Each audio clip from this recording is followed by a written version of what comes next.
Amigas, amigos, ¿cómo están ustedes? Mucho gusto en saludarles en un programa más de nuestra serie Los Domingos en la Mañana con Desayunos, que así le nombramos en RTV, Radio Televisión de Veracruz. Mucho gusto en saludarlos y quiero saludar con afecto a mis amigos que esta mañana están con nosotros. Está Daniel Méndez Vivanco. Daniel, mucho gusto. Don Jorge, mucho gusto en saludarlo. Mi querido Magno García Marrero, te saludo con afecto, buenos días. Aquí estoy como siempre con mucho cariño para ti y para todos nuestros oyentes. Gracias, Magno, eres muy amable. Manuel Munguía, ¿cómo te va, profesor? Mucho gusto. Hola Jorge, buenos días. Junto a Manuel Munguía está Armando Ortiz, escritor emérito de Jalapa. ¿Cómo estás?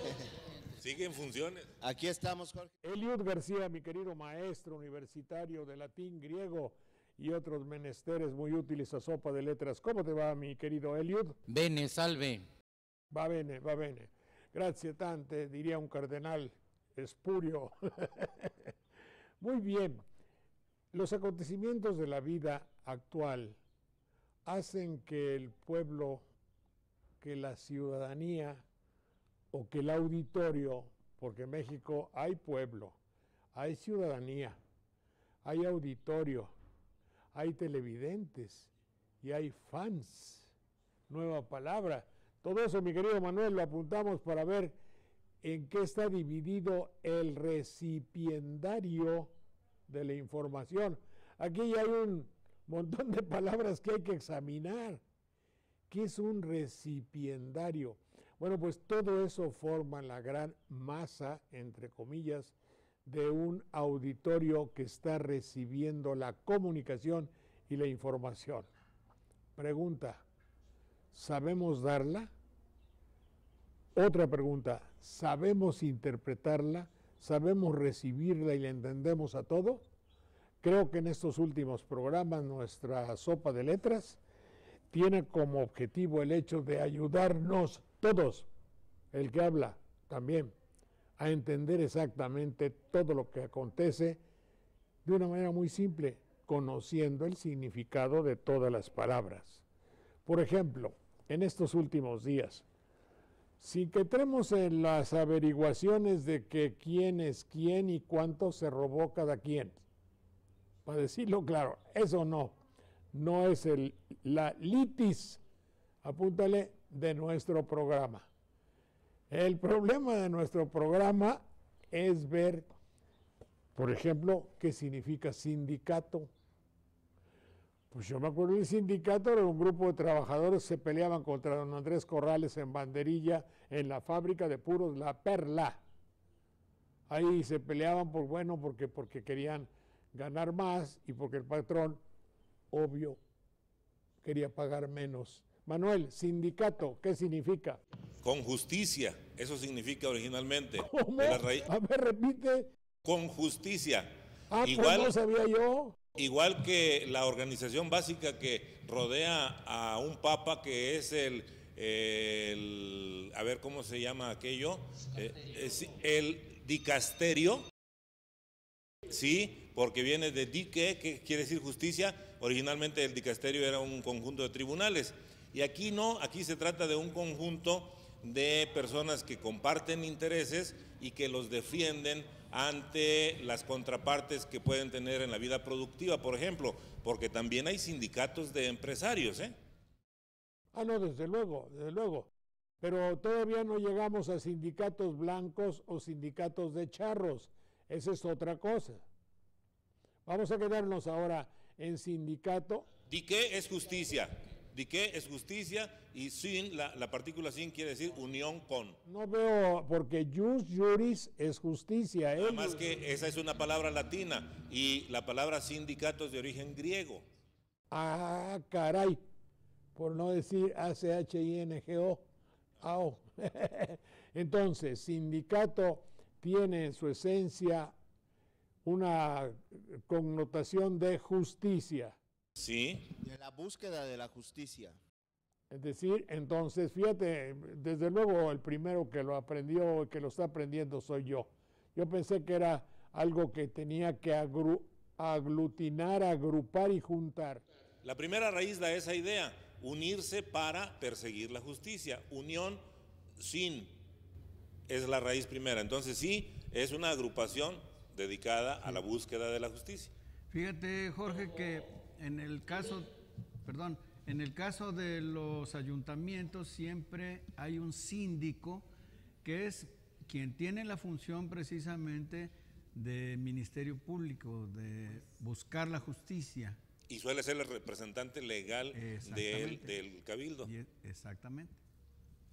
Ahora bien, don Jorge, con relación a lo que están comentando, yo creo que vale la pena irnos a los antecedentes históricos, concretamente lo que sería la Revolución Industrial, a donde en ese acontecimiento, en esa época de la historia y ante los embates que se daban porque estaba iniciando la Edad Moderna, se había pasado gran parte de la actividad económica a lo que eran ya las manifestaciones urbanas. En las empresas de aquel tiempo, en aquellas fábricas, se fue dando una especie de desplazamiento de la clase trabajadora, de la clase obrera. Recordemos que hay un hecho en esos momentos que lo va a destacar y que es el maquinismo, la presencia de máquinas que van a hacer el trabajo en serie, provocando un desplazamiento de la clase obrera, y es entonces ahí donde los antecedentes de las agrupaciones sindicales surgen con el firme propósito de buscar la justicia laboral. Es decir, ¿alguien de ustedes concretamente me puede decir qué debemos entender por la revolución industrial, Manuel? Sí, es el cambio de un sistema de producción que sustituyó a las formas anteriores que eran eminentemente rurales y basadas en una explotación directa por parte de un feudal que vivía del trabajo manual y artesanal de quienes rodeaban su centro de poder. Y aquí, a diferencia de eso, surge una nueva clase, precisamente surgida de las clases anteriores que estaban sojuzgadas en el feudalismo, que van desarrollando su habilidad para la fabricación y van perfeccionando los métodos para obtener los productos que antes hacían de manera manual y ahora usaban las máquinas. Esa es básicamente la idea de la revolución industrial, la sustitución del trabajo manual por el trabajo de la máquina. Pero hay que acotar, Jorge, hay que acotar que el sindicalismo, uno de los primeros movimientos del sindicalismo fue no tanto por la revolución industrial, sino en parte por reducir la jornada laboral. Acuérdate que la jornada laboral en aquellas épocas era como de 16 horas y la búsqueda la primera búsqueda del sindicalismo en Inglaterra fue buscar que la jornada fuese al menos de unas 8 horas, caramba. Creo recordar una película de Charles Chaplin dedicada a esto, y era curiosísimo cómo Charles Chaplin todo el día se la pasaba apretando tuercas con las manos, con ambas manos apretaba tuercas, y como iba la banda pasando, se atrasaba y tenía que correr, apretarlas con más rapidez, y es la adecuación de la máquina con la mano y el pensamiento y la habilidad de un nuevo obrero, la nueva clase de que ustedes hablaban, de que estuviese este señor haciendo en su taller de talabartería o de herrería cerrando tuercas, a que ya una banda pasara con todos los tornillos que tenía que apretar. Yo me acuerdo, era niño cuando vi esa película de Charles Chaplin, que lo hacía como crítica, ¿verdad? Sí, Tiempos Modernos se llama esa película y es un señalamiento precisamente de lo que ocurrió en ese momento de transición de las formas de producción.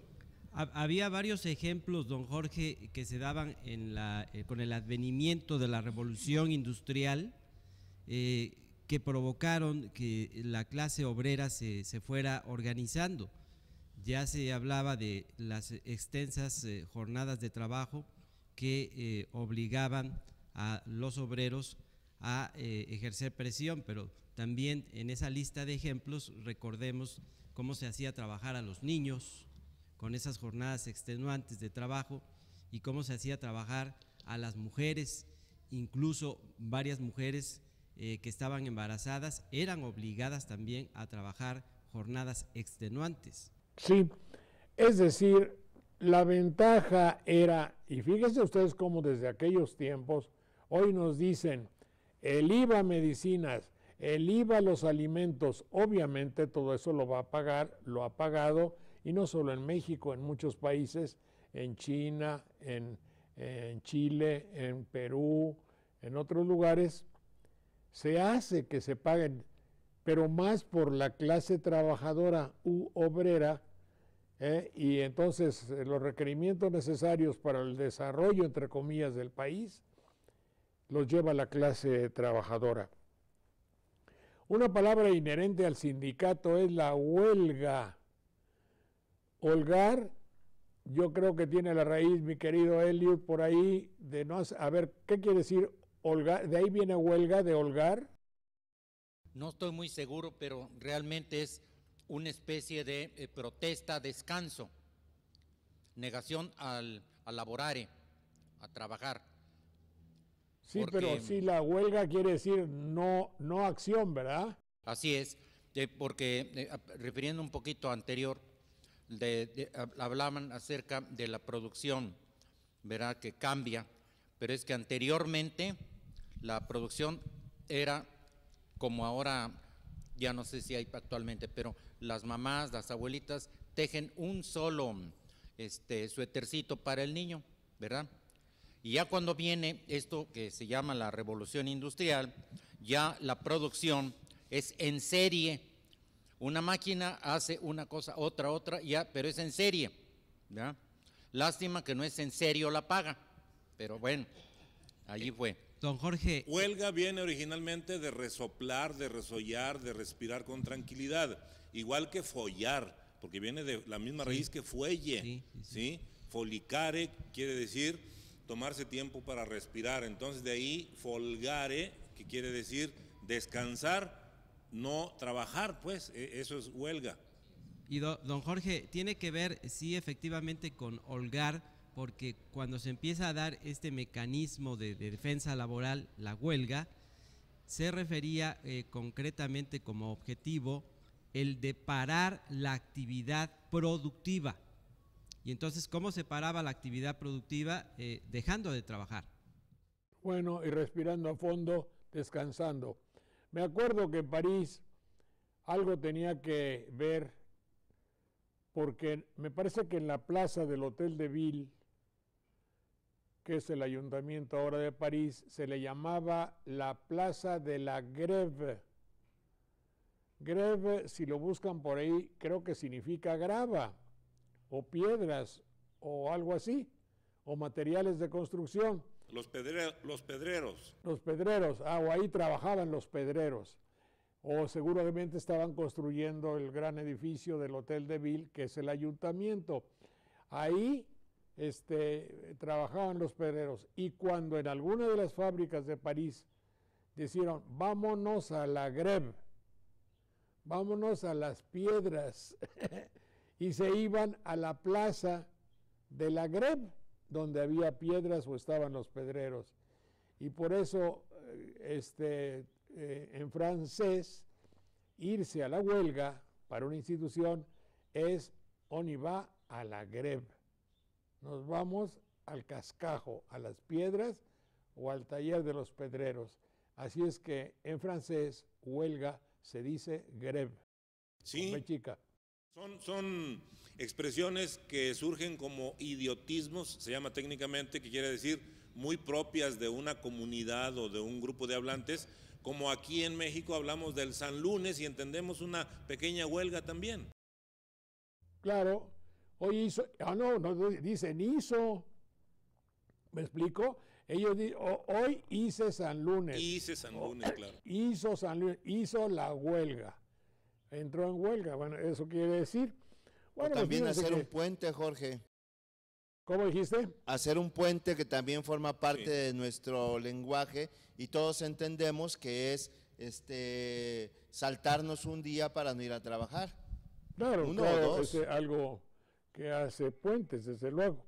Pero aquí hay que considerar, don Jorge, que efectivamente conforme se van dando las cosas, es como el lenguaje, ya lo hemos dicho en otras ocasiones, el lenguaje es vivo y va retomando lo que sucede en la realidad. Por ejemplo, los puentes vacacionales.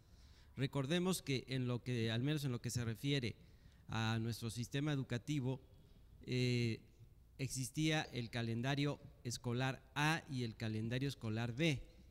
El calendario primero, que se manejó hasta el régimen de Gustavo Díaz Ordaz, tenía muy bien delimitados los periodos vacacionales, que eran bastante considerables en su duración, pero no existían los puentes vacacionales. Después vino el régimen de Luis Echeverría Álvarez, se pasó al siguiente calendario y es entonces cuando empezaron a surgir los llamados puentes vacacionales, que ahora han ido, en los tiempos que transcurren, han ido teniendo una especie de modificación, no tomando en cuenta los días feriados y asignando otro día hábil para poder descansar y hacer ese puente vacacional. Muy bien, volvemos en un minuto si son tan amables. Adelante, por favor.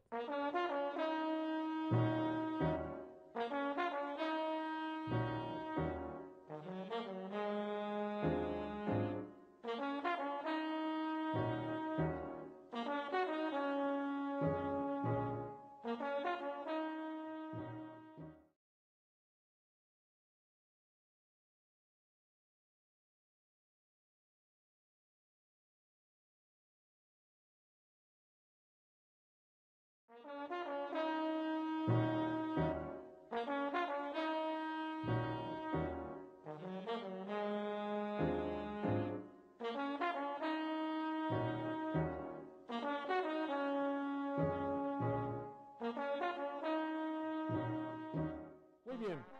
Bueno, pues entonces ya tenemos aprendidas varias cosas.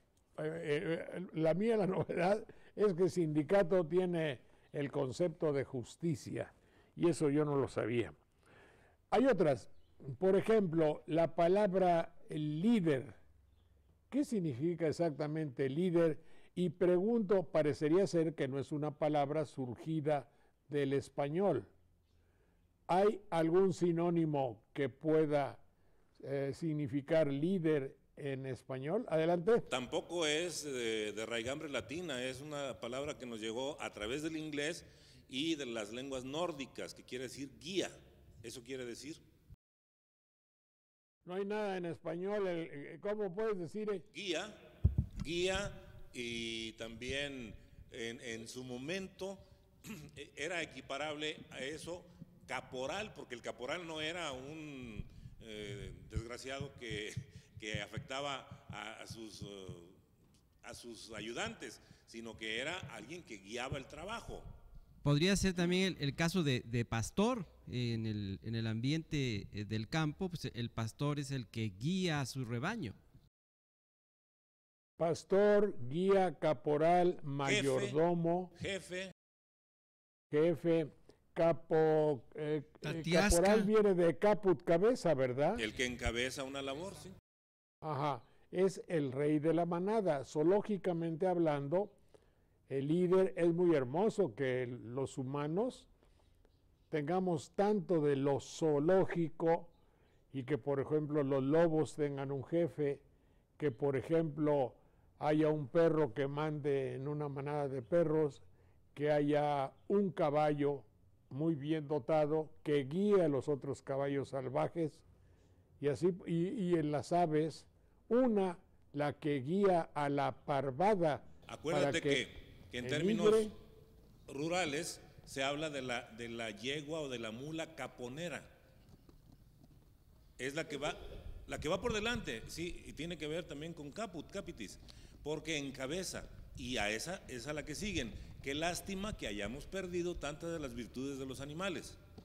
Bueno, pero es muy importante eso que están diciendo ustedes dos, tanto Manuel como usted, don Jorge, porque recordé que hay en el terreno de la psicología hay estudios muy interesantes, sobre todo por medio de la teoría conductista, a donde se ha analizado el comportamiento animal tanto en su medio ambiente, en su hábitat, como en el laboratorio de investigación, y es ahí donde estas investigaciones han arrojado resultados muy interesantes, a donde se puede apreciar cómo en ese grupo de animales siempre va a surgir una figura que los guía. Sería el caso de los chimpancés, sería el caso de todos los animales que están allá en el África, en la selva africana, y que se conducen por medio de un grupo, de un rebaño, para protegerse de los embates del exterior. ¿Y las abejas? Sí, desde luego. Sí, el reino animal nos deja muchas lecciones que no hemos sabido aprovechar, porque el líder, la cabeza, el que guía a un grupo de animales, no lo hace para medrar en perjuicio de los que lo siguen, sino precisamente para llevarlos a lugares donde pueden pastar, donde pueden encontrar mejores flores, donde pueden encontrar temperaturas menos perjuiciosas, ¿sí? Más benignas. Oye, en latín el guía es dux ducis, y en griego, cosa rara, se dice demos, es el pueblo, ¿no? Y hago, guiar, de ahí demagogo, fíjate. En origen el demagogo era un guiador del pueblo. Sí. Así es. Pero luego traicionó. Bueno, fíjate que eso que estás diciendo, no hay el caso que se sepa de un lobo que guía la manada para echarlo a un precipicio. No hay quien diga que la abeja reina traicionó a todas sus abejas y las llevó a un desierto donde no hay miel. No se puede decir que, por ejemplo, las águilas o los, ¿cómo se llaman esas?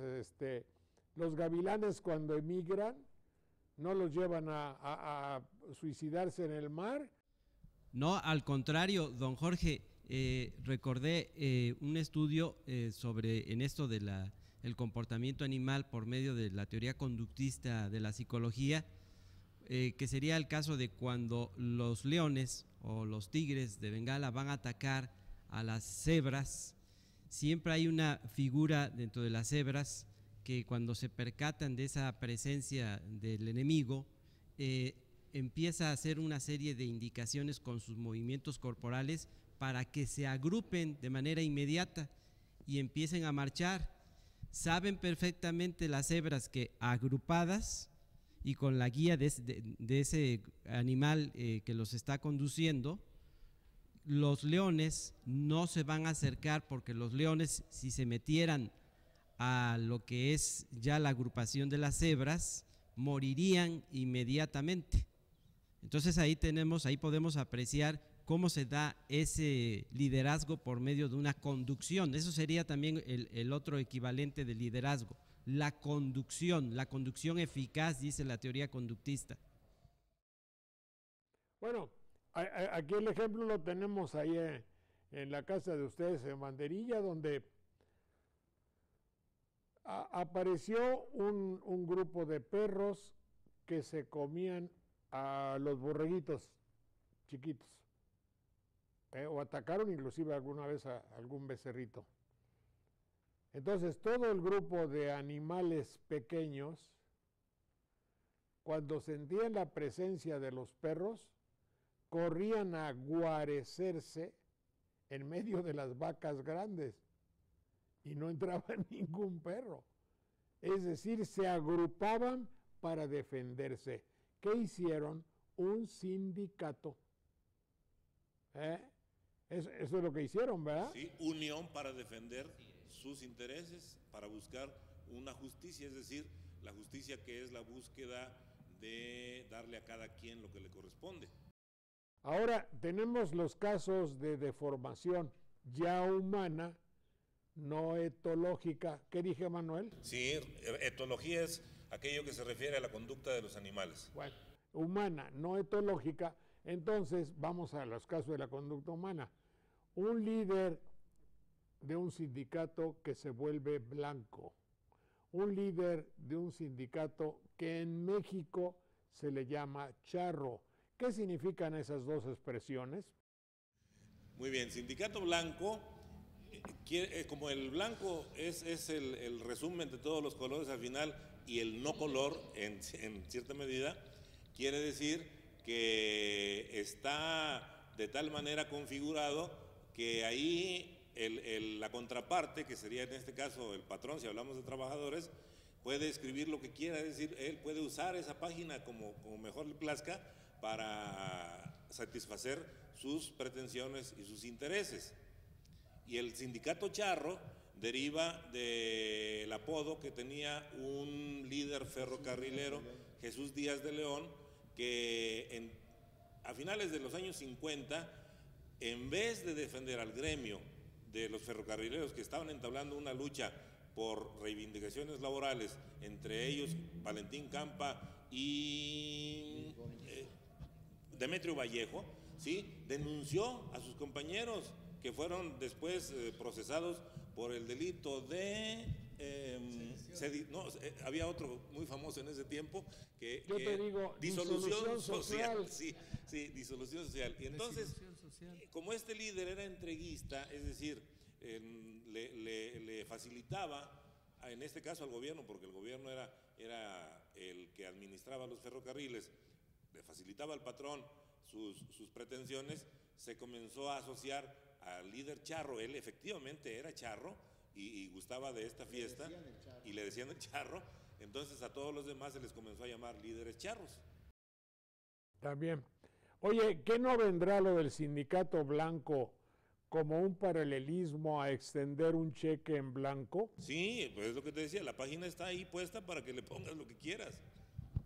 Bueno, pero también, don Jorge, yo recordé un artículo que hizo en su momento y que fue publicado por el periódico Gramma, Fidel Castro, a donde presenta un balance histórico de lo que han sido los sindicatos, y dice él que después de un proceso revolucionario, cuando viene un esquema de organización, hay que estar muy atentos para evitar vicios que se pueden presentar en las conducciones de la clase trabajadora, y terminó o remató ese artículo diciendo que, por ejemplo, los sindicatos blancos eran una deformación de las democracias occidentales capitalistas por así convenir a la clase empresarial. Y por eso mismo, Jorge, es comprensible que cuando tú hables de sindicato no se te ocurra relacionarlo con justicia. Hay una parte en la novela de Humberto Eco, El nombre de la rosa, que es la parte final, que es como una especie de frase, es una frase en latín que dice lo siguiente: Stat rosa pristina nomine, nomina nuda tenemus, y una traducción que ellos proponen es: aunque persiste el nombre de la rosa primigenia, solo el nombre desnudo tenemos. La explicación o la relación de todo esto es que las palabras, la gloria de las palabras, Jorge, se va desgastando. Muchas veces tenemos una palabra que en su origen tiene un significado magnífico, pero conforme se va dando el uso o conforme se va dando el mal uso, ¿sí?, la palabra se desgasta y queda completamente desnuda. Por eso la palabra sindicato está desnuda de su contenido original, que es la búsqueda de la justicia. Además, don Jorge, se puede apreciar en esa obra a la que alude Armando, allí se puede apreciar cómo se llega a dar un liderazgo hacia una agrupación, en este caso religiosa, pero con fines perversos, con fines negativos que pueden llevar a la destrucción. ¿Y cómo se detecta eso? Se detecta por medio de un trabajo de investigación muy serio. Por eso, en el terreno de la pedagogía, es obligado leer esa obra de Eco porque nos permite apreciar uno a uno los pasos del método científico, del método de investigación. Está bien. La palabra que acaban de usar ustedes, que también no está convenientemente explicada, yo quiero reivindicar, quiero tener como trabajador todas las reivindicaciones, quiero defender mis conquistas y las reivindico. ¿Qué significa esto? Defender, aunque vindicare nos dio por otro rumbo vengar o venganza, ¿sí? No era su sentido total en latín, sino que era como recuperar, la venganza después le dio otro matiz, pero esa acción lo que pretende es traer lo que me corresponde. Entonces, reivindicar quiere decir algo que perdí y que voy a traer de nuevo, a recuperar. A recuperar y a defender, ¿verdad? Sí, a algo que tengo derecho. Sí, y algo que se me ha quitado, algo que he perdido, porque es presunción, ahora sí que no es juris tantum, bueno sí, salvo prueba en contrario, que el hombre tiene que desempeñar en condiciones de dignidad su trabajo, esa es la presunción, pero se rompe con esa presunción cuando no tiene un contrato, por ejemplo, que garantice sus derechos, no tiene servicios inherentes al desempeño de su labor, como puede ser servicios médicos, otras prestaciones como aguinaldo, etcétera. Y hay muchas personas que actualmente, incluso en dependencias oficiales, están trabajando en esas condiciones. Por lo tanto, hay que hacer reivindicaciones todavía.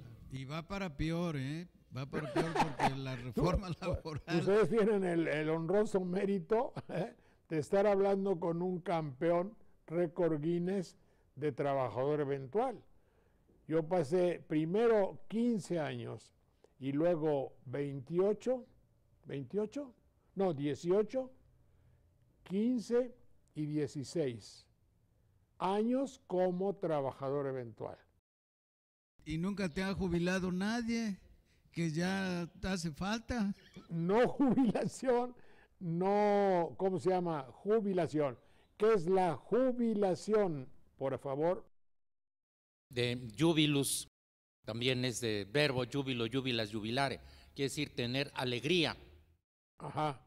Por eso Francisco Liguori, cuando logró en uno de sus muchos trabajos jubilarse, comenzaba su verso diciendo: con júbilo me jubilo.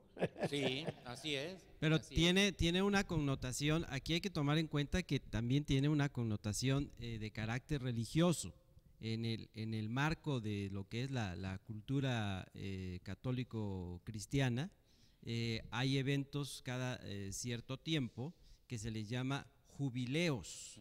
También. Sí, y ese jubileo tiene como objetivo congregar, reunir sobre todo a la jerarquía eclesiástica para celebrar, que pueden ser cuestiones de tipo doctrinal, disposiciones que emanen del Vaticano, etcétera, etcétera, como también la reivindicación a la que hacían mención ustedes, también tiene su connotación religiosa. Sería el caso de en el sacramento de la confesión, que ahora se le llama de la reconciliación. Ahí viene una reivindicación del alma humana ante la verdad doctrinal de Jesucristo. Todos se jubilan, Jorge, hasta la reina. Acuérdate que hace poco hubo lo que se llamó el jubileo de la reina. Nada más te falta a ti, ¿eh? Bueno, hasta los papas se jubilan. Espérate, este jubileo que no es lo mismo que cabildeo, pero luego ahorita vemos lo que significan esas cosas. Adelante, por favor, volvemos en un minuto.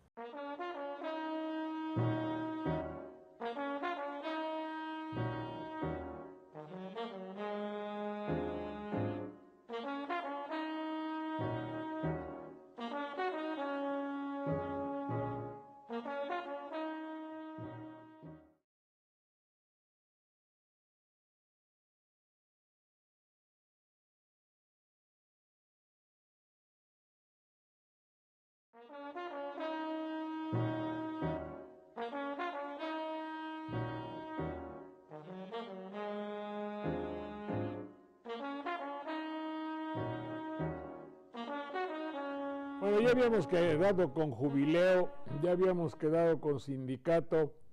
Ahora, los defectos del sindicalismo comenzarían porque en México se le llamó a un sindicato que estaba a favor de la defensa de los intereses patronales, se le llamó sindicato blanco y posteriormente con un cierto folclore, costumbre del pueblo, se le llamó sindicato charro.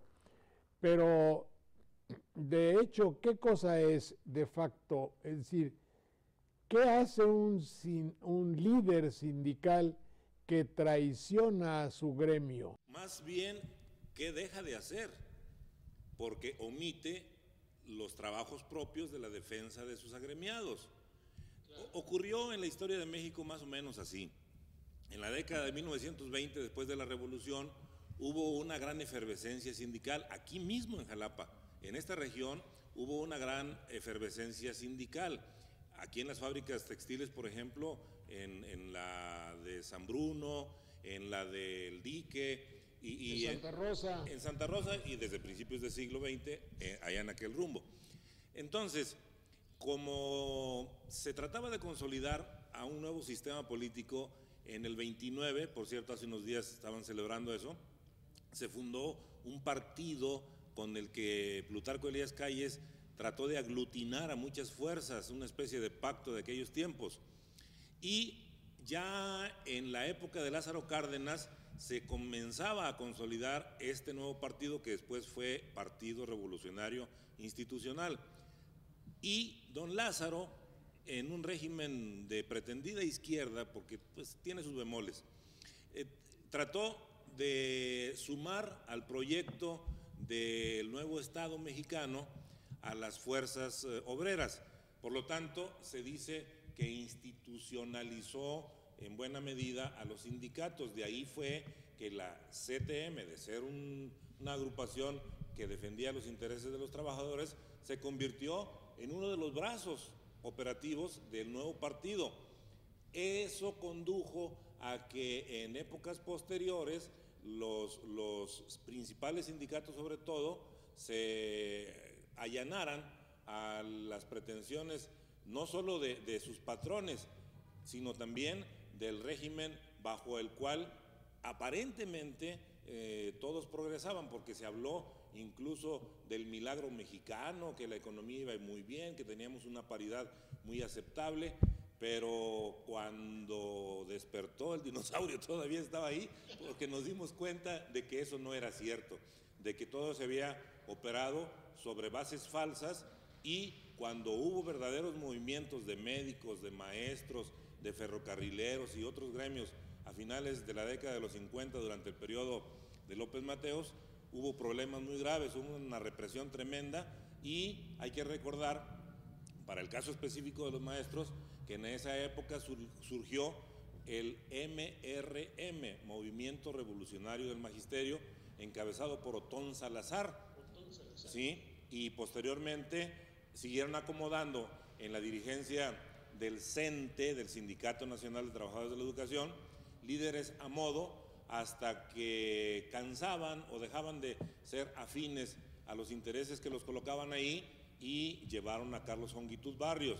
Honguitud Barrios terminó también por ser indeseable para los intereses que movían o mecían la cuna, y trajeron de la delegación Gustavo Amadero, de donde era delegada, por cierto, a la profesora Elbester Gordillo. Entonces la historia tiene sus bemoles. Ahora, si lo debo entender bien, como que había en aquella época y desde antes, no se puede negar, un sustrato, una esencia, un poco un caldo de cultivo de corrupción.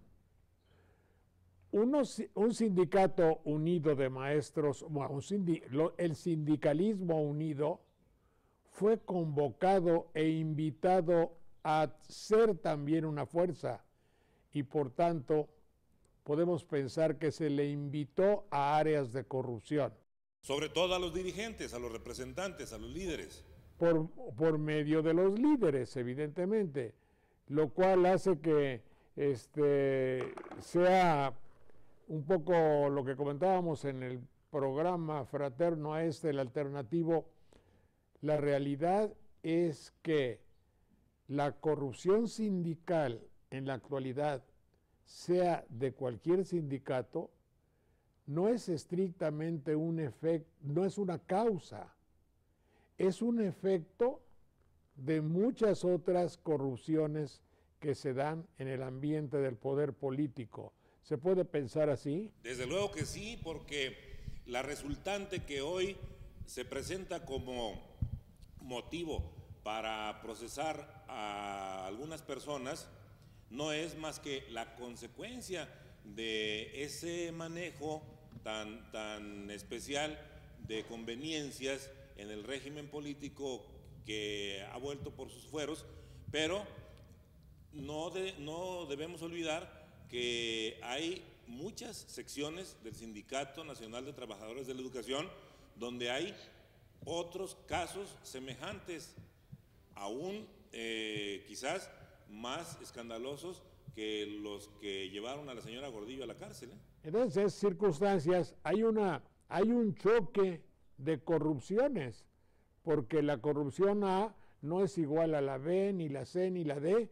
Entonces es una convergencia de corrupciones que hacen que el problema sea vivir en un ámbito corrupto. Eso es una realidad. Creo que la corrupción la ha propiciado el mismo sistema, porque no nomás es de una ida, sino que es de ida y vuelta. Entonces se paga un servicio, se paga el servilismo, se tolera y se da manos libres a quien puede manejar grupos, instituciones, y les permiten controlarlos para todos los efectos, partiendo desde las etapas de elección, de selección, de arribo al poder, de búsqueda del poder. Todo eso se maneja a través de agrupaciones y de grandes conglomerados de personas, e incluso se ha oído hablar del voto corporativo, que es una forma de que un determinado sindicato, digamos, vote todos a favor de una misma persona. Eso es parte de una corrupción que está manejada y tolerada desde arriba. Sí, lo que sucede es que cuando tú le das al voto un valor monetario, es decir, tu voto vale en el sentido no espiritual, no jerárquico, no ideológico, no humano, vale dinero, estás llegando a la esencia, al sumum, al meollo de la corrupción.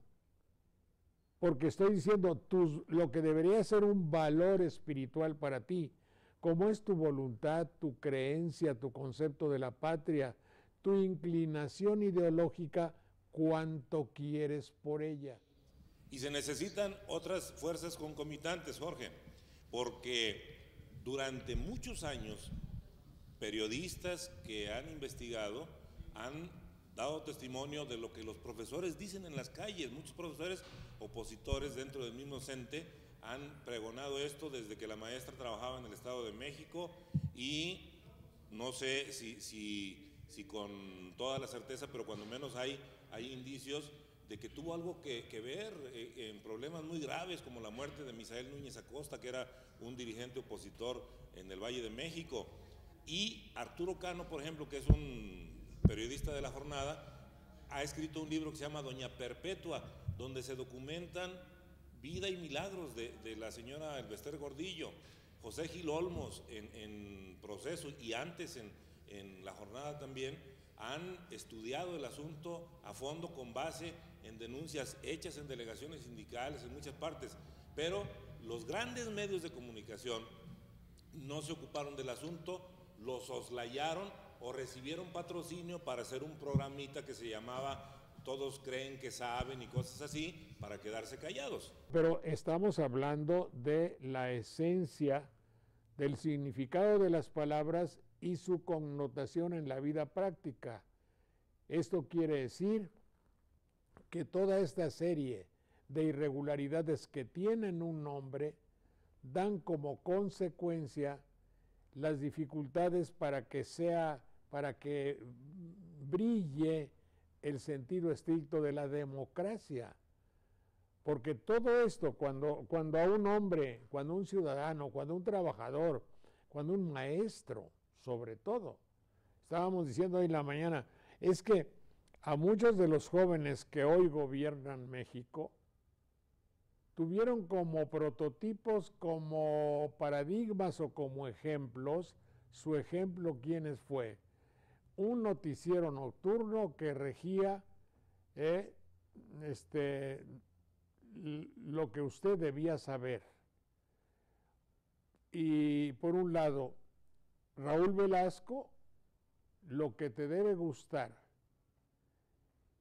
y cómo debería ser tu vida para un niño, Chespirito. Y luego, sindicalmente, corrupción, los maestros. ¿Qué futuro es esperable para una nación que tiene esos elementos en la formación de lo más preciado de su futuro, que son los ciudadanos? Es pregunta. Adelante, jóvenes. Sí, eso es válido para una buena parte del gremio magisterial, pero en descargo de los maestros que sí trabajan en la escuela y que sí defienden sus derechos, hay que decir que cuando salen a las calles, cuando hacen manifiestos, cuando protestan, cuando exigen, son ridiculizados, son vituperados en muchos medios. Se dicen, esos que tienen a los niños sin clases en Oaxaca, en Michoacán, en Guerrero, etcétera, o donde sea, y los estigmatizan para que no solo sus alumnos, sino también el público en general diga, pues sí, esos son los malos, esos son los que violentan la situación. En cambio, los otros que son anuentes con las reformas del color que sea y con lo que les quieran otorgar como prestaciones, ellos son hasta elogiados. Así que hay un juego ahí muy complejo. Es que, don Jorge, mientras aquí queda una lección, una vez más, que mientras no se respete, mientras no se tome en cuenta a la base trabajadora, se van a seguir entonces presentando todo ese tipo de deformidades a la que los analistas políticos llaman que el mismo régimen crea sus propios monstruos para luego destruirlos, y que caen en la deformación de la corrupción.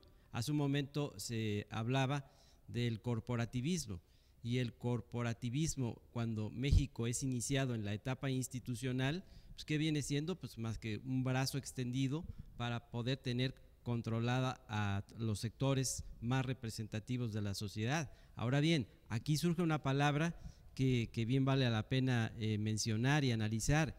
¿Por qué no se toma en cuenta a la base trabajadora? Porque muchas veces la base trabajadora, por ejemplo, en los sindicatos, ni siquiera les es dado a conocer sus estatutos. Y en la medida en que conozcan sus estatutos, la clase trabajadora, la base trabajadora, entonces se podrá reivindicar toda esa serie de propósitos basados en justicia social, en justicia laboral, a la que están aspirando como expectativa la misma clase trabajadora. Hace un momento, Jorge, y diste la razón de nuestro presente cuando hablaste sobre qué se podía esperar de un país que tuviera como dictadores, por decir así, de la cultura, de la infancia, a una televisora.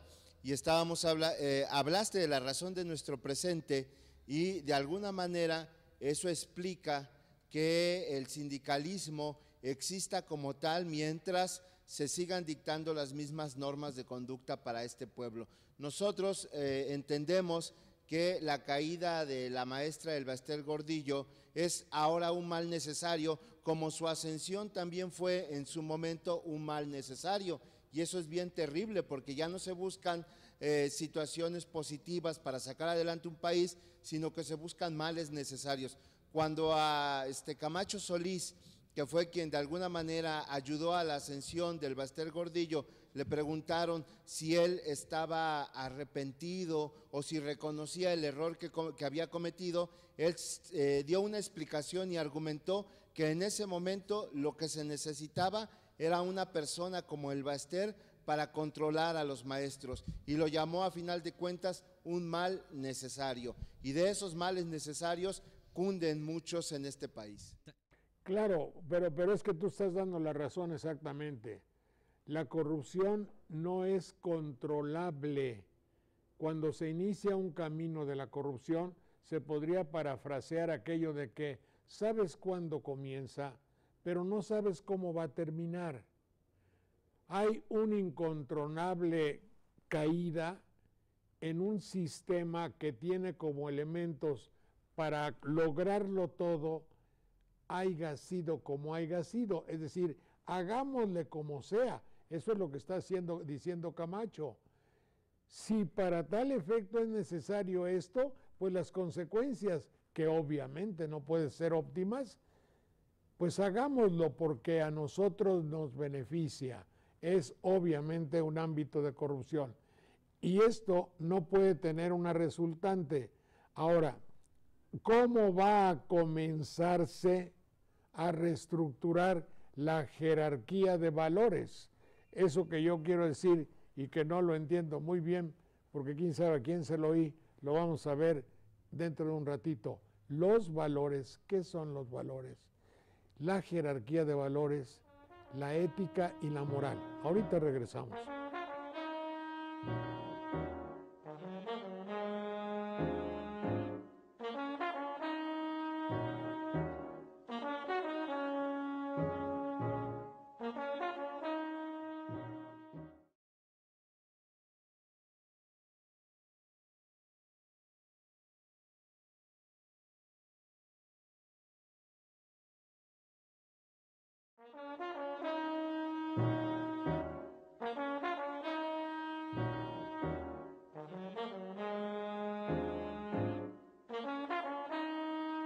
Vamos a tratar ahora algo no muy común en la televisión, en todas, que es exactamente lo que con algunos amigos hemos pensado que sería la causa, el meollo, el virus de los problemas que aquejan a nuestro México. Obviamente que la televisión tiene muchos aspectos. Si a veces con nuestro programa de la nostalgia, pues estamos muy contentos recordando melodías y cantando y lo que ustedes gusten, eso no debe ser un obstáculo para examinar en una televisión que se precia de ser un testimonio, un testigo de su época, de examinar qué pasa. Y queremos que al saber qué pasa, sepamos la verdad. Y luego nosotros asimilarla, darnos cuenta de ello y tratar de solucionar, mejorar o hacer que lo bien que estemos haciendo en algo, incrementarlo, para que no haya, por ejemplo, un 50% de la población que esté prácticamente, jodida. Entonces, Eliud, ¿puedes decirme, vamos a ver las causas del deterioro de una sociedad? Es decir, bueno, pues ustedes ven que aquí no funciona esto, que el otro lado no funciona, que yo ya no controlo a mi hijo, que mi hija ya, en fin, tengo un problema con ella, que con mi patrón tengo un problema, que me engañó el presidente municipal, que yo no puedo hablar con funcionarios, que ya no me alcanza mi sueldo, es decir, tengo una problemas, tengo muchos problemas. Y entonces veo que hay algo de no limpio, de falta de honradez, de corrupción.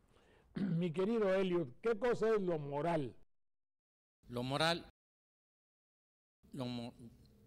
es una palabra latina, mos moris, significa carácter, modo de ser, también costumbre. costumbre. Ahora, filosóficamente hablando, la moral es el conjunto de normas, ¿verdad? Conjunto de normas que se aceptan consciente y libremente. Eso viene siendo la moral, es decir, la práctica, ¿verdad?, de lo que yo acepto conscientemente, dado mi razonamiento, ¿verdad?, y es por beneficio de la comunidad y también por beneficio personal. Ya está, espérame. Conjunto de normas, es decir, una norma para mí, es decir, yo tengo que respetar a mi abuelita porque está grande, porque le debo mucho y me quiere mucho, es una norma establecida. ¿Quién la aceptó? La aceptó, los humanos aceptamos que hay que respetar a los viejos. La moral y la ética. Adelante, Manuel. Ética. Sí, ethos, al final de cuentas, es la misma significación, pero en griego, ¿sí? Es costumbre, modo de ser y conducta aceptada por una comunidad. Solo que se ha diferenciado recientemente entre ética y moral para decir que la ética sería como la parte de la filosofía, es decir, el análisis científico o teórico de la moral, para distinguir entre una y otra, pero al final se refieren a lo mismo. Ahora, el asunto es que cuando yo digo así, por ejemplo, en esos programas que les menciono del Internet, no es que los problemas que hay en México no se van a combatir de una manera eficiente si no lo vemos desde el punto de vista de la moral o desde el punto de vista de la ética, porque son normas, ya dijo Eliot, son normas establecidas, aceptadas por la sociedad y que obviamente tienen que ver con una conducta. Conducta es así como la escuela no decir groserías, conducta, conducere. Para conducirme bien en la sociedad, yo necesito normas. Y ese conjunto de normas y su estudio es la ética. Bueno, ya sabemos que son normas y que es como reglas para que yo me comporte bien. Pero si yo rompo esas normas y las cambio, o las cambio unas por otras, eso es lo que digo, que tergiversamos los valores. De la moral y de la ética nacen los valores. ¿Es pregunta, jóvenes? Sí, porque una parte que dedica la filosofía al estudio de los valores, que es la axiología, tiene que ver con estas otras dos disciplinas o con la disciplina ética. Valor, al final de cuentas, viene de valere, que quiere decir tener salud y vida. Lo que propende a la convivencia, eso es un valor, a conservar la vida en las condiciones de dignidad para todos, eso es un valor. Y lo que decías, Jorge, sobre la moral y la ética coincide mucho con lo que señala Fernando Savater en un libro muy famoso y muy recomendable que se llama Ética para Amador. En este libro, Savater define la ética como el arte de vivir y de saber vivir. Por lo tanto, dice Savater, el arte de discernir lo que nos conviene a lo que él llama lo bueno y lo que no nos conviene a lo que él llama lo malo. Don Jorge, pero también hay que considerar que así como la axiología es una especialización dentro del campo filosófico, la ética es una rama del saber filosófico. Y este análisis que lleva a cabo la ética, más allá de ese análisis que sería en el campo teórico y científico, lo que va a tomar en cuenta son los resultados. Por eso también muchos teóricos de la filosofía definen a la ética como el estudio acerca de lo bueno o del buen comportamiento. En ese sentido, pues, habría que considerar que tanto la moral como la ética y todo lo relacionado con los valores van a tener un enfoque muy especial que será el estudio de lo bueno, el estudio de los bienes espirituales que son medidos en la congruencia por medio de la conducta humana. Muy bien. Creo que llegamos al asunto para sacar las deducciones necesarias. Cuando les digo, es que si los valores han sido cambiados, quiere decir que antes de, por ejemplo, el respeto y el considerar a la vida como un bien supremo, no, pues ¿qué te pasa, cuatito? Yo voy a jugar a andar en bicicleta en arrancones y me voy a pasar de un edificio a otro y voy a agarrar mi motocicleta en una bajada y le hago así y subo y vuelo 18 metros 35 centímetros y caigo en blandito. ¿Caigo o no caigo? Mi valor ahí ya no es la vida. Estoy faltando a mi ser humano. Es decir, ya le di en la... Bueno, ya sobrepasé los valores tradicionales que me impone la moral, la ética y la etiología y todo lo que ustedes digan y manden. Esos valores de lo bueno, dijeron ahí, lo bueno, ya valieron. De la misma manera que me voy a retacar 1 kilo de grasa de Sabritas o una botellota enorme de ron, como hijo en la mañana, ¿no? ¿Por qué? Pues me gusta. Oye, pero ya supeditaste tu valor salud a tu valor gusto de hoy. Y así por lo consecuente. Sí, por eso decíamos, lo que propende hacia la vitalidad, hacia la convivencia, es decir, a mantener la vida en común, se ha reputado un valor. No es que el valor se destruya o se tuerza o se cambie, se quebranta en todo caso, se infringe. Se infringe.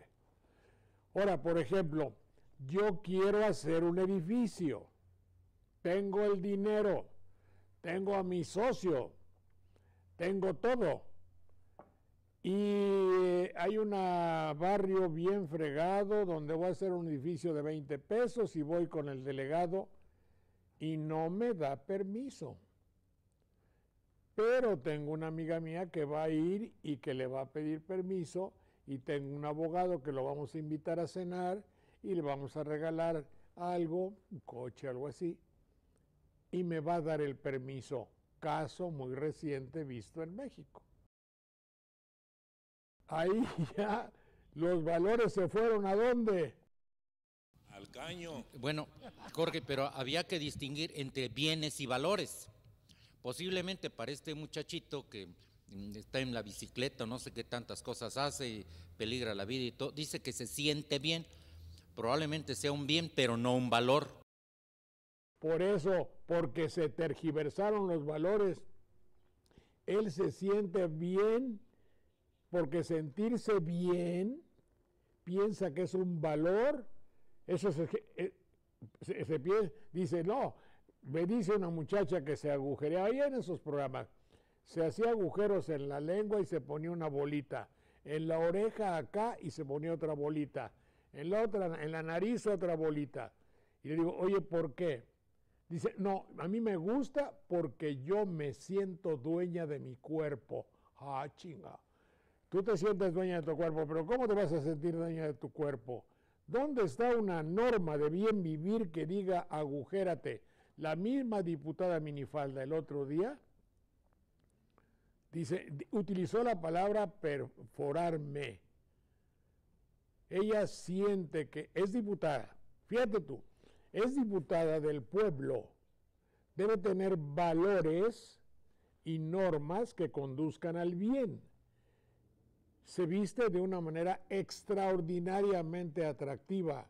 Yo no podía quitar los ojos y sobre todo la imaginación de verla con 22 o 23 años. Y cuando la entrevistaron reclamaba los derechos de la mujer en toda su justicia y reclamaba también el derecho a perforarse. Díganme ustedes, por favor, examínelo a la luz de los valores. Es que, don Jorge, a ver si me permites, Manuel, un momentito. Don Jorge, usted está tocando un aspecto sumamente interesante que entra en lo que precisamente sucede como arma o como estrategia en la filosofía por medio del debate de las ideas. Y ya que estamos inmersos en esto de la discusión sobre la moral, la ética, el buen comportamiento, usted lo que está tocando es una parte en este estudio axiológico que es el asunto del relativismo moral. Y el relativismo moral siempre va a tener una franca oposición con la naturaleza absoluta de los valores como bienes universales. ¿Por qué razón? Bueno, pues porque en ese relativismo moral pueden intervenir la cultura de cada región, de cada sociedad, de cada época, como también la propia perspectiva humana que tenga sobre las cosas, sobre el asunto de los valores. Lo que pasa es que yo no sé a qué etnia o a qué grupo o a qué delegación pertenece la diputada esta, o si sea de Banderilla, o donde quiera, dice yo soy de Banderilla, y en Banderilla es costumbre es de Chihuahua. Así, coño, pero bien, y perforarme. Es de Chihuahua y es una diputada de representación proporcional por el PRD, por cierto. Acuérdate Pues que si está es muy bien perredista, proporcionada, fíjate. Sí. acuérdate que si es perredista de pertenecer a alguna tribu y las tribus tienen esas costumbres. Ahora, como en el caso que mencionábamos anteriormente de las causas y los efectos, la actuación, la actitud, la posición de estas muchachas, una que dice que se puede perforar, o la misma diputada, si es que lo dijo, y se viste de ese modo, no es una causa, es una consecuencia, porque son jóvenes que nos han visto vestir de saco y corbata, que es un trapo inútil aparte de todo, y han caído en la cuenta de que la generación que se vistió de saco y corbata y muy peinadita y muy arreglada ha mentido. Por lo tanto, tendríamos que hacer un mea culpa también las generaciones anteriores para entender dónde hay efectos de nuestra misma conducta. Por eso es que dicen, si no me convence la forma en que se viste el señor que se pone corbata y saco y que está haciendo uso indebido de los recursos de su sindicato, por ejemplo, o del gremio que representa, o que le está pidiendo un entre al constructor para poder hacer la obra, entonces se desconcierta una nueva generación que vive en medio de una ignorancia galopante y busca otras salidas, a veces erróneas, hay que decirlo. Está bien.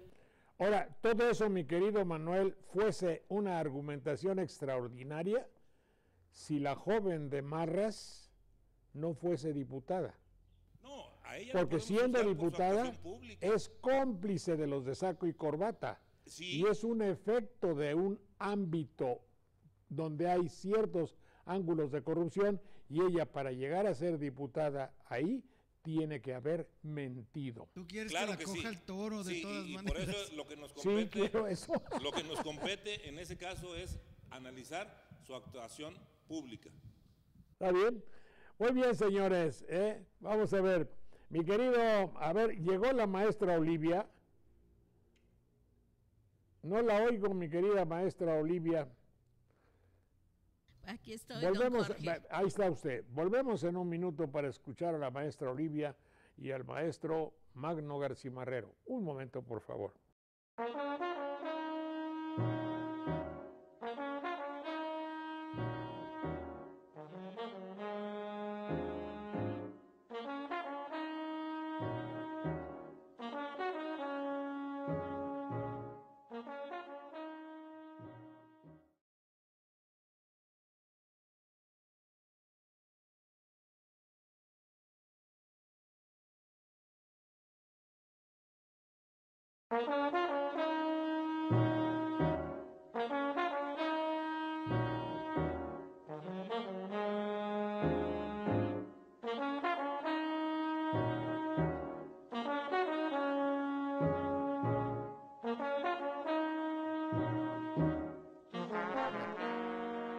Veracruz es una tierra de líderes. Solo al pensarlo así, perdona confesión, no lo preparamos desde ayer o antier. Vean ustedes la cantidad de líderes de que nos acordamos ahorita en el lapso de este espacio. Úrsulo Galván, faltó uno, Yanga, Carolino Anaya,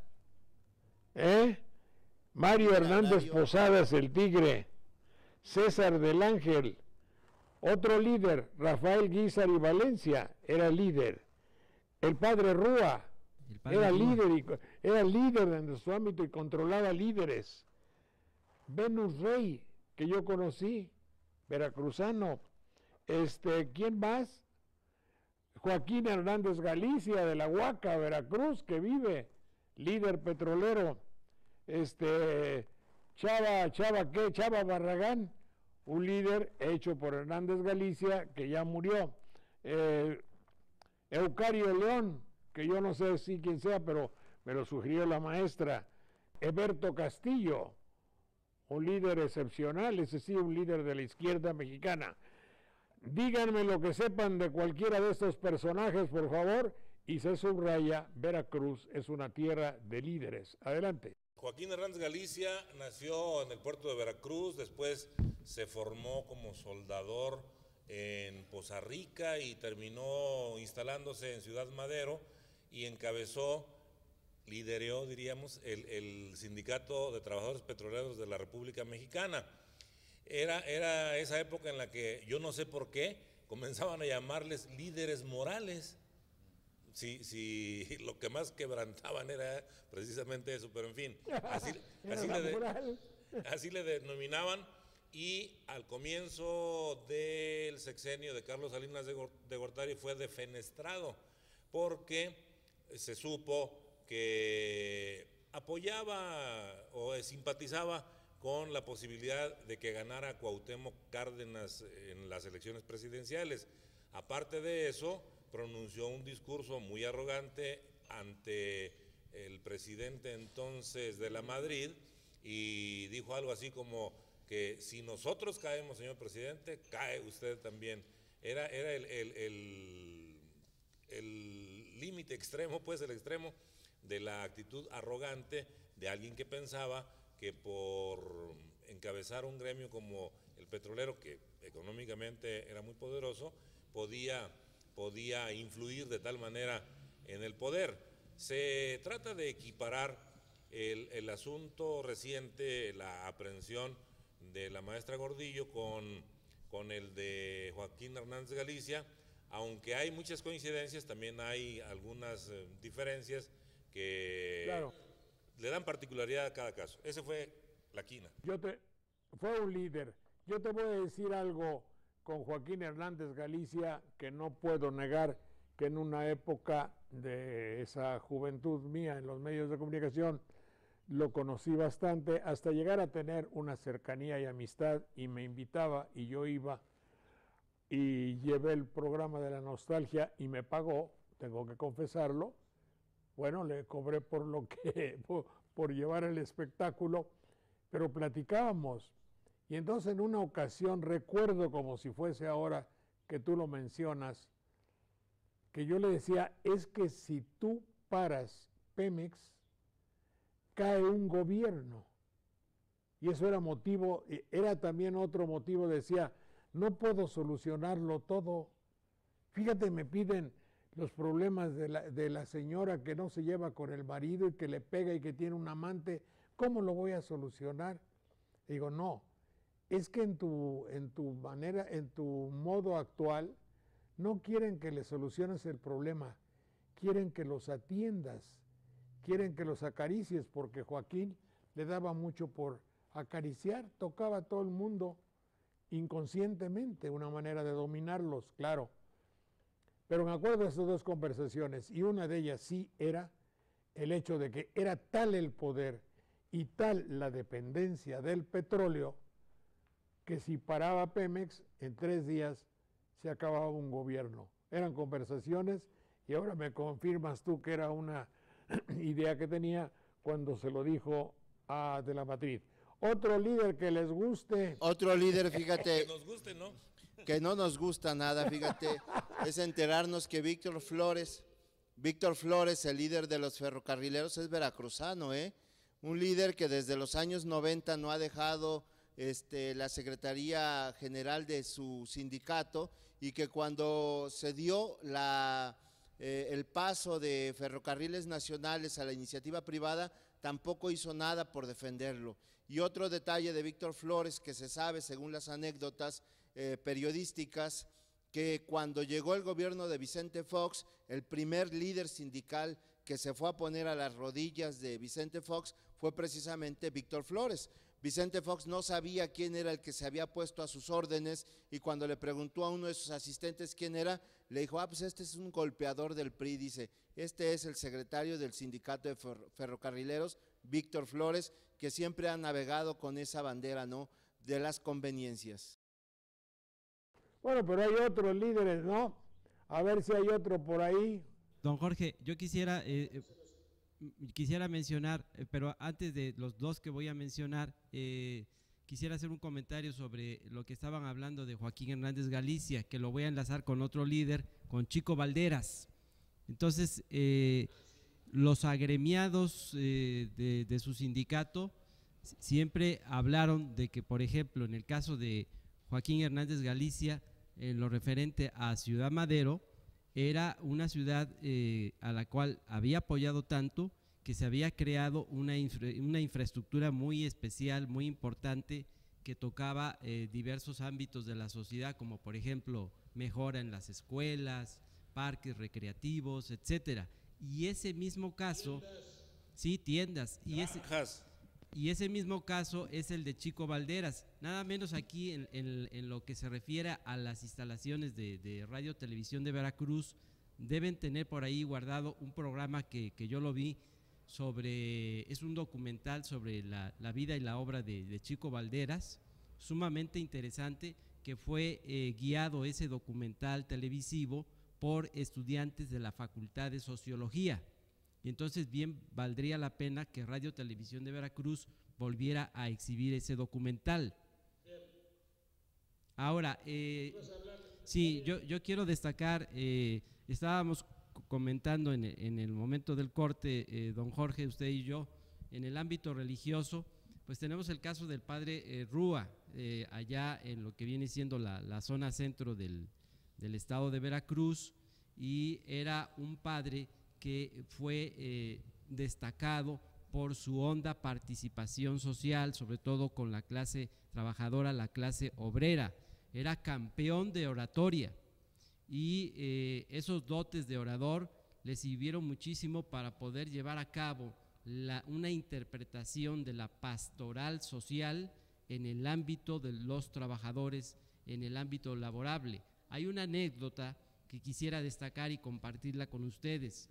Cuando estaba en campaña Fernando López Arias, que después sería gobernador del estado de Veracruz, coincidieron en un evento y el padre Rúa habló a nombre de los obreros, a nombre de la clase trabajadora, y como debemos saber, el licenciado Fernando López Arias también tenía grandes dotes de orador, y entonces al escuchar la intervención del padre Rúa y venir la intervención de él, hizo un público reconocimiento a su liderazgo, a su grado de penetración entre la clase obrera y a sus grandes dotes de orador. Dos campeones de oratoria se habían enfrentado en ese evento político al cual habían participado. Yo tuve el gusto de conocer al padre Rúa. ¿Cómo se llamaba? Rafael Rúa. Rafael Rúa, un hombre gordo, muy cuidado en su dicción, desde luego, siempre hablaba como orador, lo recuerdo muy bien. A ver, que me diga alguien qué fue Úrsulo Galván, porque si no ahí van a decir, ¿cómo si yo vivo en la calle de Úrsulo Galván? Adelante, maestra, ¿ya fue? Sí, sobre Úrsula Galván, con él se inicia toda una organización que luego va también a fomentar a muchos líderes agrarios. Se crea en marzo de 1923, la Liga de Comunidades Agrarias, y junto con él hay muchos jóvenes como Carolino Anaya, Sóstenes Blanco, Isaura Costa, o sea, muchos nombres que han quedado en calles y colonias, no solamente de Jalapa, sino de Veracruz y de muchos lugares, ¿no? Úrsula Galván fue diputado, fue su esposa, también fue senadora. Entonces, junto con él, llegan muchos presidentes municipales agraristas a tener control en los ayuntamientos en Veracruz de 1920 a 1929, que es la fecha en que muere él, pero van a recoger la estafeta pues todos estos personajes que les dije, ¿no? Y yo quisiera también agregar una pregunta que usted hizo sobre si había mujeres líderes, y yo creo que hubo mujeres en determinados momentos coyunturales. Por ejemplo, durante la huelga del 7 de enero está Lucrecia Toriz, junto con otras mujeres, pero la que trasciende más pues es Lucrecia Toriz. Y mucho más para acá, en Jalapa, concretamente en Coatepec, se deben de acordar de una desmanchadora de café, Adelina Texo. En el caso de Córdoba hay otra mujer también, líder de trabajadoras del desmanche, conocida como la Negra Moya. En el caso de Veracruz, tenemos una enfermera que es Amparo del Castillo, son las que por el momento recuerdo, ¿no? Amparo del Castillo, bueno, como líder de enfermeras, no solamente ayudó al gremio de las enfermeras, sino que hizo que el ayuntamiento se diera unas partes de la reserva para construir viviendas a muchas de estas mujeres que se dedicaban a esta profesión. Hay otro líder que también ya un poco tardío y discutible, mi querido amigo, era mi amigo y me peleaba con él, Venus Rey. Venus Rey era un líder natural del Sindicato Único de Trabajadores de la Música, y sí me consta que no creo que haya sido un líder ejemplar, pero de que sí defendía o decía defender mucho a sus agremiados. Tenía muchos enemigos. A mí me hacía ver la vida de cuadritos porque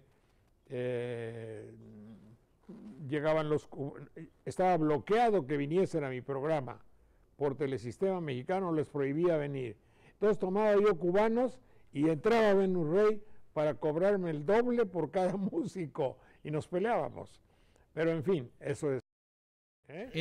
Era originario de la zona de Ciudad Mendoza y es autor de una frase famosa que decía o dice que la música viva siempre es mejor. Sí, porque era la lucha de cuando comenzaban cuando comenzaba la payola y cuando comenzaban los discos, a ver, y los músicos no tenían trabajo. Yanga, ¿quién me dice de Yanga? Fue líder, ¿no? Sí, en los primeros años del virreinato fue un personaje, como hubo muchos que comenzaron a traer de África, y algunos de ellos allá eran dignatarios en sus pueblos.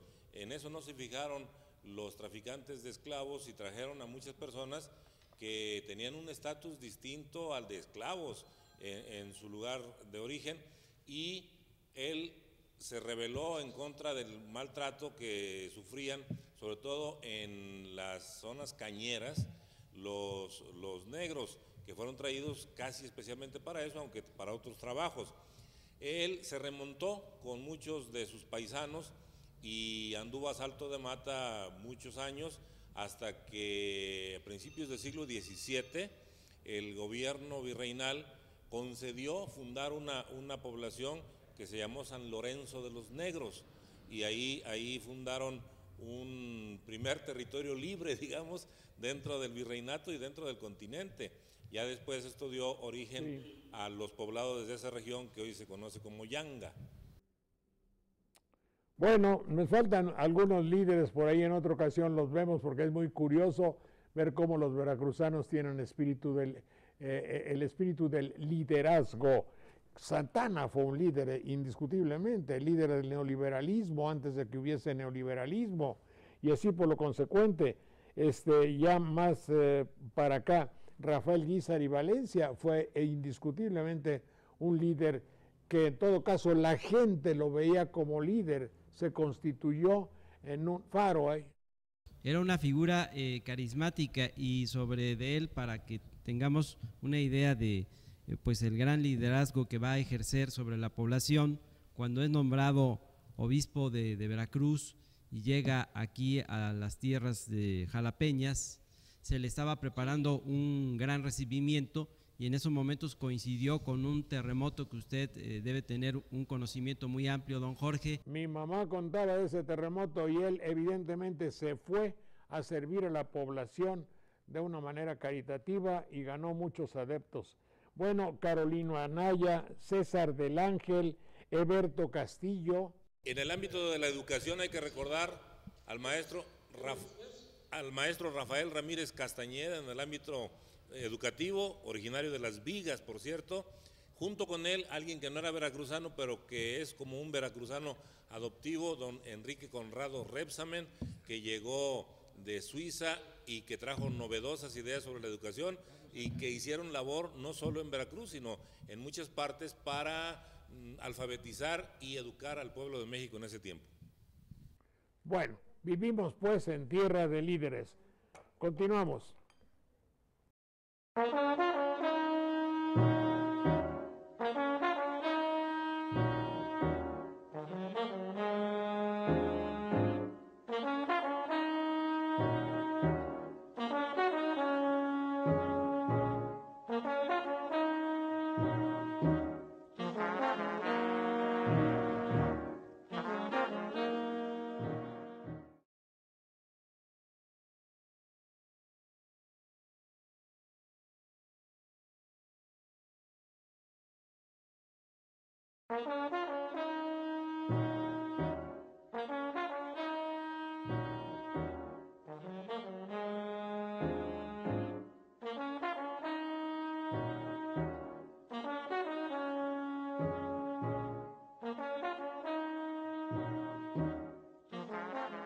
Muy bien, maestra Olivia Domínguez, directora general del Archivo del Estado de Veracruz. ¿Cómo está usted, maestra? Muy bien, don Jorge. Cuénteme usted, ¿qué personaje, qué acto, qué hecho histórico de Veracruz podemos comentar esta mañana? Pues hoy vamos a hablar de un personaje que se llamó Antonio Ortiz de Zárate. Este personaje vivió en el siglo XVIII aproximadamente, y él con sus recursos, que era una familia pues de muchos recursos, había tanto comerciantes como curas dentro de esta familia, construyó la iglesia de San José en un barrio que en ese entonces se llamaba el barrio de la Laguna, y hoy precisamente estamos aquí, muy cerca, a unas cuantas pasos de la parroquia de San José, que construyó Antonio Ortiz de Zárate. Si me perdona, maestra, están en la casa de vecindad de La Negrita, que así la conocimos en 1940-30, por ahí, puesto que era una casa de vecindad y había una muchacha morena muy bella. Adelante, maestra. Bueno, pues originalmente este barrio, que se llamó La Laguna, vivía, como dicen los padrones de la época del siglo XVIII, gente de razón, es decir, vivían mayoritariamente españoles, pero rodeando a este barrio de La Laguna vivían también los indios, los indígenas, y entonces este barrio, digamos que eran de los barrios donde vivían básicamente los españoles, ¿no? Según los padrones del siglo XVIII. Poco a poco, pues van predominando al revés, o sea, los mestizos, los indígenas empiezan a ocupar los espacios de este antiguo barrio de La Laguna. Entonces, bueno, es muy interesante porque poco se sabe de este barrio, pero hay un documento que fue publicado hace algunos años, hace como 2 o 3 años, por el gobierno del estado, y es un documento que se encuentra en la biblioteca de la Universidad de Texas, en Austin, y pertenece a la colección de Natalie Benson. Entonces ahí da muchos detalles de cómo existió una plazuela, ya existía la plazuela de San José, y entonces la iglesia, se supone que antes de que se construya de material como hoy la conocemos, era una capilla pequeña para casi 230 familias que aproximadamente vivían en este barrio de La Laguna. Entonces, el barrio era pues hasta cierto punto de mediana población, porque el otro barrio, en el que también había otra iglesia, era el del Calvario, y ese estaba muy cerca de la Plaza del Rey. Pero hoy en especial yo quisiera hablar de esta iglesia de San José, que fue dedicada a las vocaciones para San Joseph, como se le conocía entonces, hoy San José. Entonces, bueno, esta iglesia para los que la conocen y para los que no han tenido la oportunidad de conocerla, es una iglesia hasta cierto punto pequeña. El templo es pequeño, muy austero, pero y está rodeado todavía de esta plaza que ya ha sido invadida por otras construcciones, entre ellas por un mercado, que es el Mercado Alcalde García, debido a que en noviembre de 1847 aquí fueron fusilados 2 tenientes, que es Ambrosio y Antonio, Ambrosio Alcalde y Antonio García. Fueron fusilados, pasados por las armas, por los invasores en 24 de noviembre de 1847. Bueno, este barrio, para el siglo XIX, ya es habitado por personas también que en su origen pues son españoles, pero que van construyendo casas pues hasta cierto punto muy bonitas, de arquitectura vernácula, y este patio de vecindad que usted menciona, que atinadamente menciona, representa esa arquitectura vernácula tan característica de los jalapeños, o sea, con tejados, con patios interiores, con amplias habitaciones, etcétera. Y esta casa en la que estamos ahorita grabando es clara muestra de cómo vivían estas familias en el siglo XIX, ¿no? Entonces, digamos, el templo de San José quedó reducido a un espacio muy pequeño, y a su lado pues surgieron todas estas casas.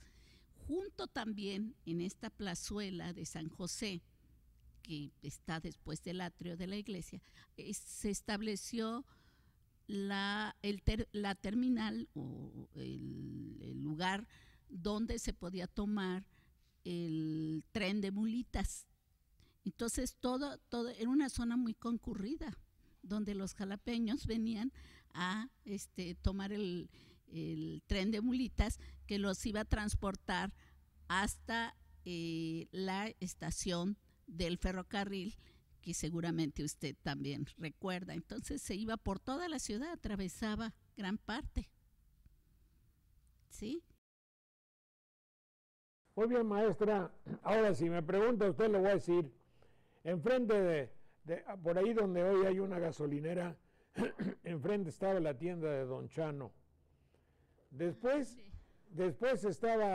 vivía un escultor que fue relativamente famoso en Jalapa, y que ahorita le voy a decir a usted el nombre, que se me olvida, pero enfrente vivían un par de hermanas italianas que eran conocidas en todo el barrio porque nunca pudieron tener un acento agradable, siempre fue de acento italiano, en una casa hundida, junto la tienda del señor Baizabal.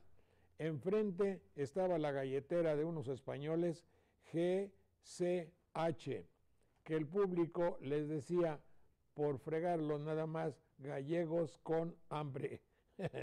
Junto el doctor Buendía Munguía o Eguía, un doctor Eguía o algo así. Enfrente estaba la casa de los señores Pérez Oronoz, enfrente las señoritas de Asco, de gran trayectoria y de gran prosapia en Jalapa. Enfrente tuve yo la ocurrencia de venir al mundo en 5 de mayo 77, que no se llamaba entonces Jalapeños Ilustres. Junto había una muchacha quedada con su mamá y junto estaban enfrente, para decir lo que usted corroborar, usted decía que daba una tienda de españoles muy reconocida, me parece que se llamaba La Veracruzana, y había 3 o 4 españoles muy simpáticos y muy agradables con toda la gente. Ya enfrente estaba pues el lugar donde ustedes se encuentran ahora, junto la cantina, junto a ustedes, que era el patio de vecindad de La Negrita, que así lo conocíamos nosotros.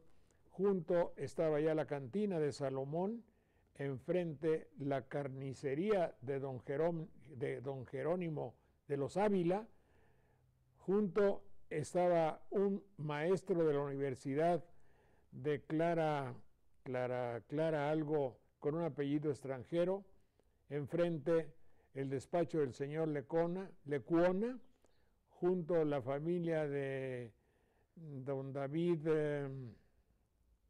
bueno, ahorita te voy a decir, y junto estaba la familia Díaz Conti, y después la iglesia de San José.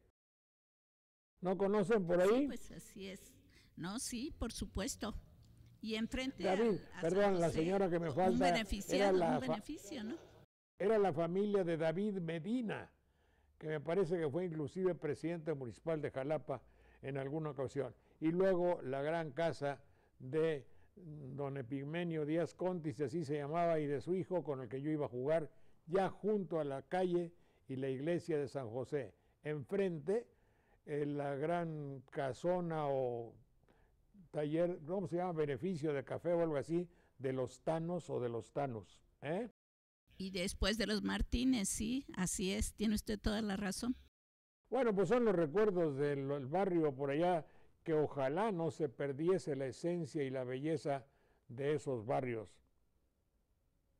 Muy bien, maestra, mucho gusto. Mi querido Magno, ¿qué nos traes esta mañana? Pues fíjate que me puse a escribir algo relacionado con la corrupción, como me dijeron, y un poco con el sindicalismo y con todo lo que tratamos hoy en la mañana de este asunto. Se llama A Toda Leche, ya lo verán. Mi patria tiene 100 tetas, tal vez más o tal vez menos. Con ellas, a los más buenos les satisface las dietas, surte sin pedir recetas a los líderes más listos. No importa que sean mal vistos, ella en posición supina, como la mamá cochina, no distingue a los malquistos. Maman algunos más que otros, pero algo a todos les toca.